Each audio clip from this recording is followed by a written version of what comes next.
बिस्मिल्लाहिर्रहमानिर्रहीम। अस्सलाम वालेकुम बेटा, ये हमारा फर्स्ट लेक्चर है, chapter number 5 relational model and normalization. इसके कुछ टॉपिक्स हमारे रह गए थे। पहला टॉपिक है डोमेन की नॉर्मल फॉर्म, जिसे हम क्या कहते हैं, DKNF। डोमेन की नॉर्मल फॉर्म जिसे हम कहते हैं DKNF, ये हमारी किस फोर्थ नॉर्मल फॉर्म में प्रेजेंट होती है। ठीक है, जिस तरह थर्ड नॉर्मल फॉर्म में क्या होता है हमारे पास, ट्रांजिटिव डिपेंडेंसीज। इसी तरीके से हमारे पास जो डोमेन की है, ठीक है, वो डोमेन की नॉर्मल फॉर्म किस में होती है, फोर्थ नॉर्मल फॉर्म में।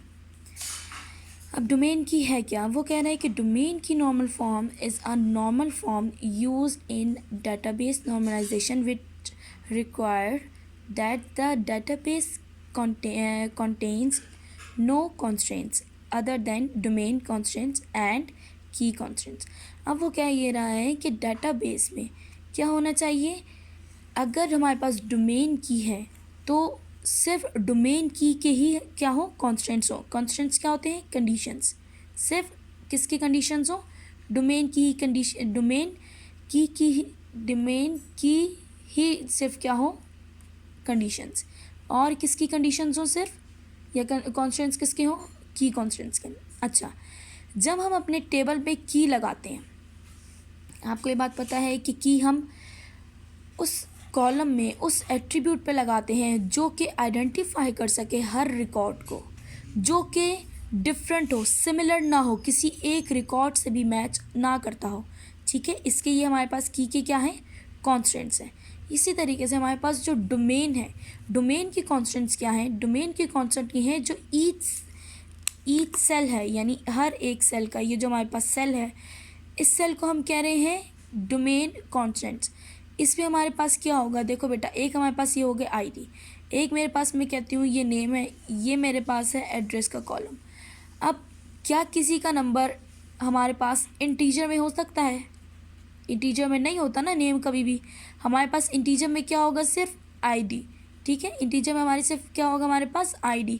लेकिन नेम जो है हमारे पास किस में होगा, करेक्टर में।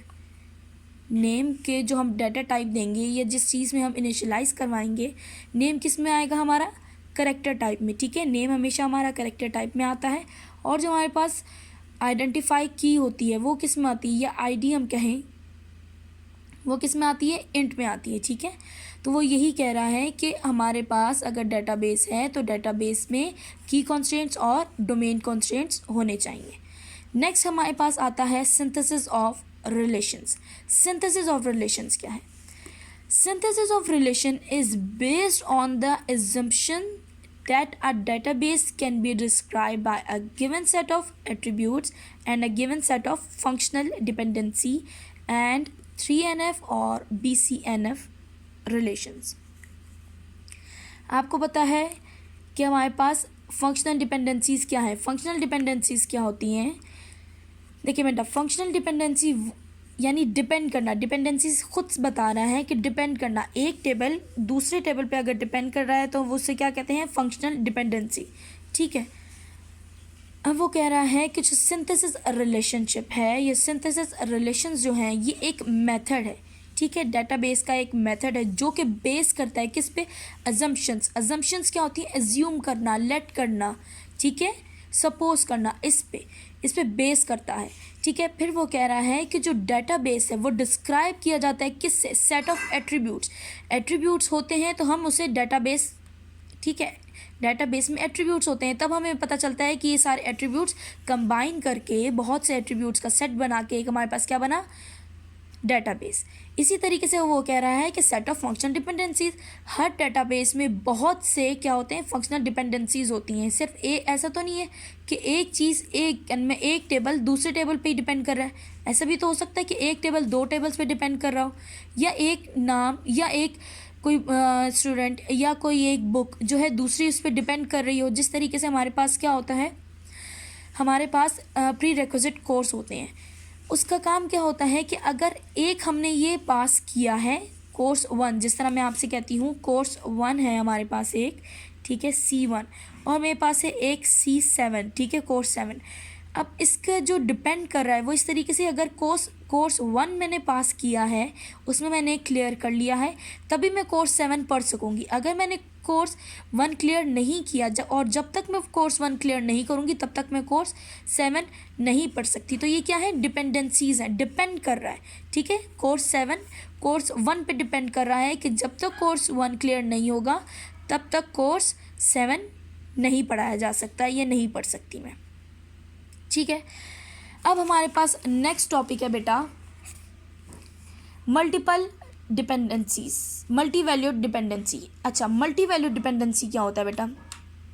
आपको याद होगा हमने मल्टी वैल्यूड वेरिएबल्स एक पढ़े थे। उसमें क्या होता था कि एक जिस तरह हमारे पास हम कहते थे अगर हम ईयर है, ठीक है, डेट ऑफ बर्थ है हमारे पास या ईयर है हमारे पास, तो हम क्या कहेंगे, लेट्स सपोज एक बच्ची है उसका है 2000, ठीक है। अब उससे हम ड्राइव कर लेंगे क्या चीज़, एज। इससे हम क्या कर लेंगे, ड्राइव कर लेंगे एज। ये तो हमारा था ड्राइव का, ठीक है, ड्राइव एट्रीब्यूट। अच्छा, एक हमारे पास था मल्टी वेरिएबल। मल्टी वेरिएबल में क्या था कि एक जिस तरह हमारे पास एड्रेस होता है, ठीक है, एड्रेस में क्या हमारे पास होता है, एड्रेस में हमारे पास स्ट्रीट नंबर भी होगा, ठीक है, एड्रेस में हमारे पास हाउस नंबर भी होगा, फिर एड्रेस में हमारे पास सिटी या कोई भी कॉलोनी या कुछ भी हो, ठीक है। ये हमारे पास कहते हैं मल्टी वैल्यूड। इसी तरीके से वो कह रहा है मल्टी वैल्यूड डिपेंडेंसी। अब इसमें क्या होता है कि it is occur when two attributes in a table are independent of each other but both dependent on the third attribute. वो कह रहे हैं हमारे पास तीन, मैं कहती हूँ कि ए बी और सी तीन क्या हैं, एट्रीब्यूट्स हैं। ये तो एट्रीब्यूट तो क्या है, इंडिपेंडेंट है, ठीक है, इंडिपेंडेंट है, लेकिन ये फुली डिपेंडेंट क्या है, किस पे, सी पे, ठीक है।